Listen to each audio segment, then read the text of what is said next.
एक रात नींद में श्री कृष्ण के मुख से राधा का नाम निकला। निकट ही सोई रुक्मणी की नींद टूट गई। उसका चित्त अशांत हो गया। सारी रात वह करवट बदलते रही। सुबह सवेरे श्री कृष्ण की नींद खुलते ही रुक्मणी ने पूछा, प्राणनाथ, ऐसा क्या है राधा में जो सोते जागते हर घड़ी आप राधा का नाम जपते हैं? श्री कृष्ण मुस्कुराए, बोले, जानना चाहती हो प्रिय? रुक्मणी ने हामी भरी। एक परीक्षा देनी होगी तुम्हें। कहो, तैयार हो? श्री कृष्ण ने पूछा। रुक्मणी तैयार हो गई। श्री कृष्ण रुक्मणी को लेकर यमुना तट की ओर चल पड़े। राधा को भी संदेश भिजवा दिया गया।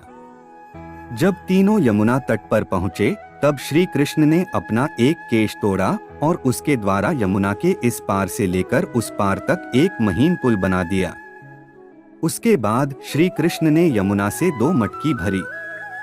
एक मटकी रुक्मणी को दी, एक राधा को, और बोले, मेरे प्रेम का स्मरण करते हुए ये मटकी पुल के पार पहुंचा दो।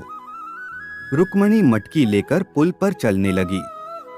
कुछ दूर चलने के बाद जब उसने पुल के दूसरी ओर देखा तो सशंकित हो गई। उसके कदम डगमगाने लगे। उसने स्वयं को तो संभाल लिया किंतु मटकी संभाल न पाई। वह किसी तरह पुल तो पार कर गई पर मटकी यमुना में गिर गई। जब राधा की बारी आई तो मटकी लेकर बड़ी सहजता से वो पुल पार कर गई। यह देख रुक्मणी चकित हुई। उसने राधा से पूछा, बहन, ऐसा क्या था तुम्हारे प्रेम में जो तुम मटकी लेकर यमुना पार कर गई?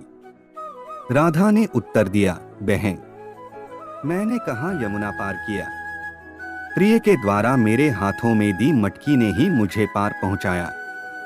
रुक्मणी को राधा के प्रेम की अथाह गहराई का भान हो गया।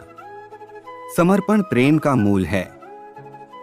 जहां समर्पण है वहां पूर्ण विश्वास है, शंका के कोई चिन्ह नहीं। राधा का श्री कृष्ण के प्रति पूर्ण समर्पण भाव था। शंका लेश मात्र भी न थी। विश्वास था कि प्रिय ने हाथ में मटकी दी है तो पार भी पहुंचाएगा।